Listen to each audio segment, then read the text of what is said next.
Hey everyone, this is Raina Carrillo with Purpose and Passion. I'm so excited to be here in the luxemediastudios in Beverly Hills, California. I'm really excited today because today I talk about my journey, and I just want to let everyone know a little bit about me. I've been interviewing so many people.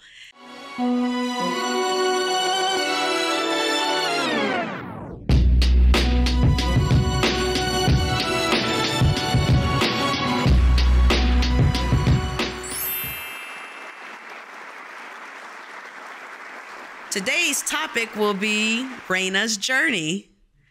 So a little bit of you guys already know that I grew up in Inglewood, California, an at-risk youth in that gang-infested environment. And with that, it was just an interesting journey for myself. And in '97, I had the opportunity to graduate. But a few weeks before graduation, I was almost gunned down in front of my high school. And that's when the spiritual awakening happened. And within that spiritual awakening, Peace Colors, which was a nonprofit organization that spoke so much life into me, these individuals believed in me when I didn't even believe in myself. And so with that to say, that's what got me into the field that I am in today, working in the nonprofit sector in the gang intervention. So right now, as we speak, I work in the Crenshaw district. And the nonprofit organization is called Developing Options. And that's where we do our prevention and intervention and also reentry. It's a passion of mine to help people that I can understand, I can relate to. And so when people see my life change, then they know that there's a plan B. You know what I mean? And it just makes me feel really, really blessed to be alive, to give back to our community. And during the journeys of gang intervention, back in the days, I worked for a nonprofit called Aztec Rising. And within Aztec Rising, it was the same thing, except I was a gang interventionist. And being a gang interventionist, it's a lot of work, especially it's a male-dominant industry. And obviously, I am a woman.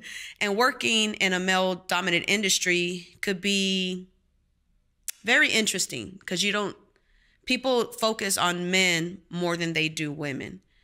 But I'm going to tell you something that working in gang intervention, you get this phone call on your work cell phone that we call a racer.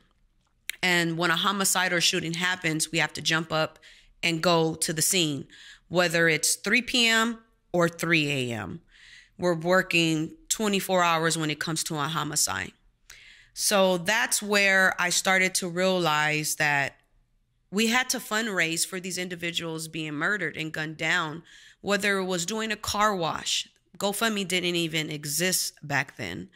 So we were doing car washes, food plates, and trying to raise money to bury our community that were gunned down by gang and gun violence.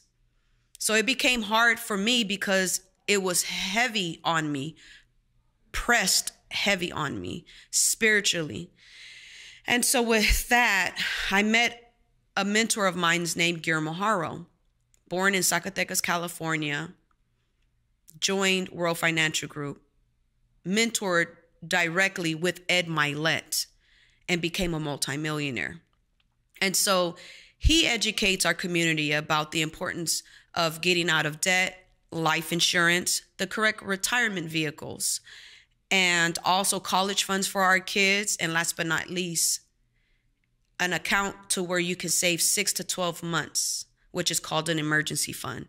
So I wasn't into that business at the time when I was doing gang intervention, but I did believe in our community we needed that information because I know that Merrill Lynch or Charles Schwab was not going to knock on our door in the community. So I was giving the resources out. And this is a powerful story. It's a sad story, but it's a powerful story about educating our people in a community.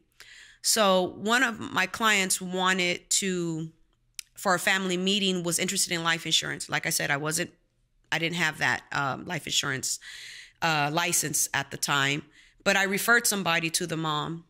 And so the mother got life insurance on her child and herself, term insurance, which is very affordable, with a big policy.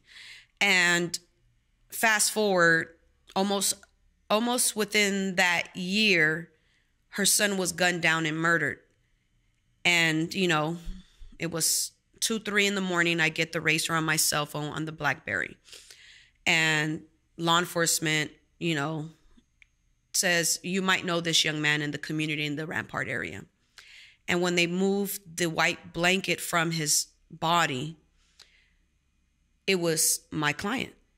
And that was a very heavy situation for me myself mentally, to know somebody that I'm working with, trying to help them change their lives, and they're gunned down. So now the next step is to go to the mother's house. The mother had this intuition already. That's why she was up at 3-something in the morning drinking coffee.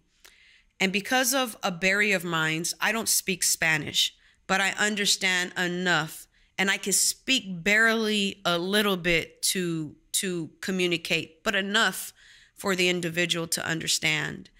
And then maybe, I believe 2 weeks later, maybe a week later, she received a check from the life insurance company. I didn't know this because I had forgotten about the family meeting about life insurance, because I was hanging out with my client while the other individuals was speaking with the mom at the table. And she called me and she says, Raina, I need your help. I got a check for $250,000. And so I'm like, wow, to her, living in the Pico Union community in a 1-bedroom apartment, $250,000 is a lot, because I know that she's never seen that kind of money before. With that $250,000, she was able to bury her child in a beautiful Catholic ceremony. When a mother loses her child, she needs to mourn, not stress on how she's going to bury her child. And that's why I always advocate on having life insurance, because GoFundMe is not a life insurance. And I always tell people that as an individual, my responsibility is to prepare for my life, nobody else. You know what I mean? And when I became a mother, I made sure I got life insurance on all my children as well, because we live in a time where we're losing our children when our children should be burying us. And that's just the truth. So I feel like we have to be prepared as a parent to leave a legacy to our children through life insurance. And if we lose our children, then we need to be able to bury our children and mourn, and not stress over burying our child, trying to figure out how we're going to bury our child. Or as myself, I don't believe in cremation, and that's just my personal belief. And I would hate to have to cremate my child because I don't have money to bury them the right way, which is in my culture, at a cemetery underneath the ground, So that's just an example. So I was able to help that family. And so that's how I got into the financial industry, helping families, helping them save and make money, because I also give business opportunities as well. So during the journey of my life, I've came out in a few documentaries to inspire people through my story. And through the journey of being the age of 15 years old, I spoke mayor out of my mouth. And so as I lived my life on this earth, working, going to college, graduating with my bachelor's degree, things got serious, because now it's time for a career. And my dream at the age of 15 is to be mayor of Inglewood. That was my dream. And I became a mother. I got married first, a beautiful Catholic ceremony, became a mother, and now I have 5 kids. So my first children are twins. They're 11 years old. And then I have a 9-year-old daughter. And then I have 3-year-old twin boys. So you could just imagine the journey of having children and working a job doing gang intervention, and then also having a business to run in the financial industry. That is overwhelming. But people ask me, how do you do it, Raina? I tell them God. He's the reason why I'm still just like normal, sane, not insane, but sane.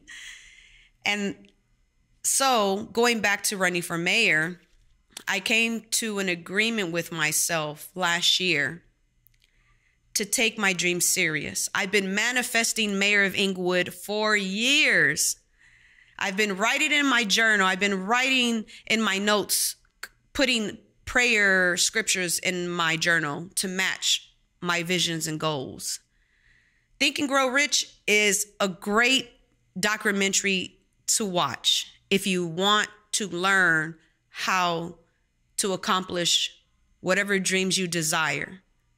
But for myself, I opened the Bible because the Bible represents for me, Bible is basic instructions before leaving earth. Everything you need to know is in that Bible.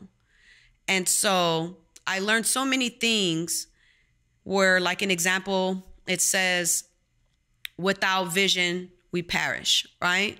So I don't want to perish soon. I actually want to live on this earth to be old and see my great-grandchildren, and if possible, my great-great-grandchildren. I want to share the wisdom of my life experience with my descendants, before I leave this earth. And during this journey, I said to myself, I've manifested enough. I wrote in my journal, put the pen to the paper, and wrote goals. But now this year is time to take action. Yes, I'm a mother of 5, and it's hard. And why I say it's hard is because last year, my son, Franco, one of the twins, was diagnosed with autism. When I found out my son had autism, it didn't hit me at Kaiser when they were explaining to me, because I said to myself, well, I know a guy that's a doctor that he was autistic and he's normal, like he's a doctor. And I said, Franco will be fine. But as we're walking out of Kaiser, Franco's looking at me backwards like this. And my heart is starting to feel what is really, really happening, and the responsibilities and everything that goes with it, having a special needs child, and knowing that I'm running for mayor. Man, that was like really, really a deep moment for myself. And I just remember putting Franco in the car. I was emotional inside. I didn't want to show it. And his beautiful smile is so angelic that it just brought me to tears a little bit. But as soon as I started my car, I burst into tears and I drove off, and I couldn't stop crying. And I kept crying and crying and crying until I pulled over and I reached out to an old friend of mine named Tanika Doyle, which runs a nonprofit organization in honor of her son, because he is autistic. And so what person to reach out to than a person that has been through it way before me? She let me know so many things at that time that I needed her. And one thing she told me is that my situation might not be your situation. And I was able to take a deep breath, and then came at a little peace in my spirit. And I started that car, hung up the phone, and I was able to drive home. And yes, I cried all the way home. And yes, it did feel like somebody told me I had cancer. It was something that I could never explain deep inside when a doctor tells you your child is autistic. It's hard. And yes, I went through a little bit of depression, but being a woman of God, I knew I had to pick up myself from that pity party and realize that Franco being autistic is not about me. It's about him. And I'm not a perfect mother, but one thing about me, I am very loving and passionate, and I know my son needs me. So I became more proactive, Googling things about autistic children. And then one day, my mentor, Josefa Selena, as I call her my comadre because she baptized my daughter, Omara, gave me this book. Okay? She gave me this book. And Turn Autism Around, an action guide for parents of young children with early signs of autism by Mary Lynch Barbara. I think I'm saying it correctly. I'm so sorry, Miss Mary, if I pronounce your last name wrong. And in this book, I started to find myself as a mother with a child with autism. The journey is hard. It is, because I don't know how I do what I do and how I juggle. But I do it. And I make no excuses. I try my best to do everything. I try my best to be a mother. I try my best to be a wife. I try myself to be a community leader working for the nonprofit Developing Options. I try my best to be a life insurance agent. And then also what I wanted to share is that one of the visions and goals that I had last year, well, a few years back, was to start a nonprofit. And I did, thanks to my mom, Leela. And last year I was able to successfully use my nonprofit, the Phoenix Rising Coalition, which represents me because I am the Phoenix rising from the dust.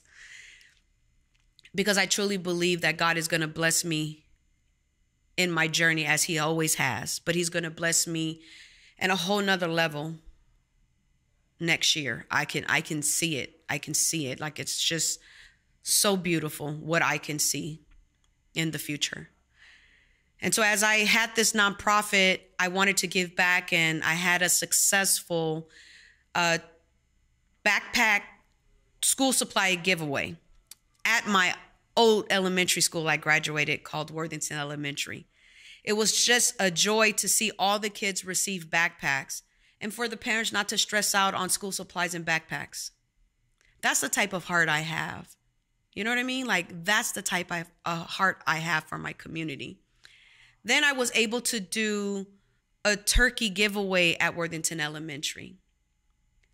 Then I was able to do a Christmas toy drive giveaway to our students at Worthington as well, including the community members of Inglewood. And I can't forget that I also was able, with my nonprofit, to give gift cards from Subway to recognize the teachers that work so hard at Morningside High School.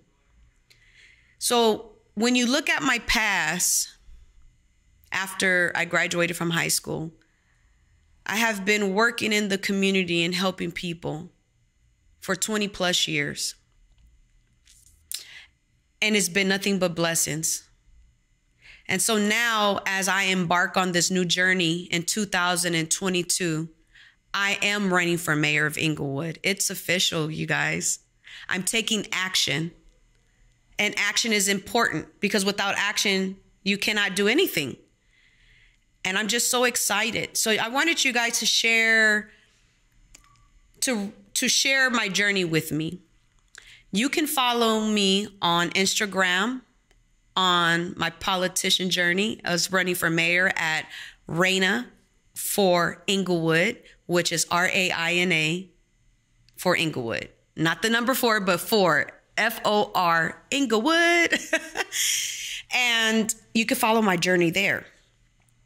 You can visit my website, rainacarrillo.com, until my official website is done. My mayor website is done, is what I mean. And also, I am going to be putting this book on my Instagram for my page, which is Purpose and Passion Radio. I got to change that up, because I think I need to call it Purpose and Passion TV, because I have my own filmed podcast, which we like to call vodcast here, because vodcast represents video, you know. And I am so grateful for luxemediastudios to give me a voice, and my guests a voice as well. And so as I run for mayor of Inglewood, man, the things that I do, I'm just like, wow. Sometimes I surprise myself. As I run for mayor of Inglewood, God will bless me with the seat next year. I'm sorry, not next year, this year, because it's November. November, they vote for me. So this year I will win mayor of Inglewood. I will definitely be like the first woman of Inglewood to be mayor of Inglewood, which that is historic.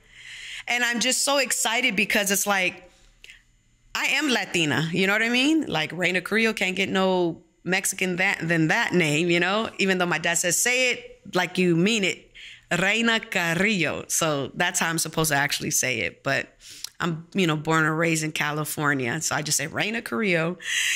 And it's just interesting. So once I get the seat of being mayor of Inglewood, I definitely want to focus on one, public safety.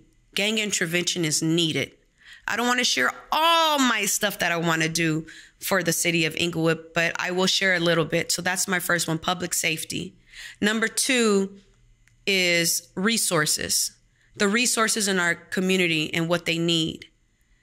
And then number three is providing jobs in so many levels, especially for felons. When we focus on reentry, all people want that come out of prison is an opportunity to have a second or third or fourth or fifth chance in life. And I can relate to that. I definitely can. And that's why I have a passion for my community, for the elderly. I don't care what color you are. If you see my DNA on Ancestry.com, you'll know that I'm mixed with everything. Oh my goodness. I'm just like a queen of many nations. And I just want to give back and I want to help. And I have no hidden agenda because you can see from my past to now, I've always been a giver, a person that wants to help. And as I say, I want to bring Inglewood moving forward. I want to bring unity. I want to bring the community. I want to bring peace. I just want Inglewood to be greater than it is today. And I know that our community residents can help me make that happen. So today, I hope I inspired you in some form or way to win big in life. There is a spiritual awakening happening where it's like if you don't jump on that train, you will miss that opportunity. So if anything that you desire, a goal, a vision, make it happen. Start now and take action, because you do not want to repeat 2023 like you did in 2022. And yes, it's the beginning of the year, but this year, I guarantee you, will disappear so fast. So don't waste no time. Tomorrow's not granted. And you don't want to die with your dreams and visions in that cemetery. You want to take action and just do it. Until then, this is Raina Carrillo signing out on Purpose and Passion. Have a blessed day. And thank you, Lux Media Studio, for giving me a voice. Thank you, Chris. Shout out to Chris, the engineer that makes this happen. Thank you. Bye-bye. Glutathione is a big word. It's the body's own master antioxidant. It's a scavenger for free radical, bacteria, and viruses. There are no products in the market with the ingredient NASET. NASET increases the production of glutathione that's in our body already to strengthen and enhance our immune system, elevate sense of well-being, support muscle strength and endurance, cognitive function, and liver support. It helps with increased energy and blood sugar regulation. Get your bottle of GSH Plus from www.salvationnutra.com.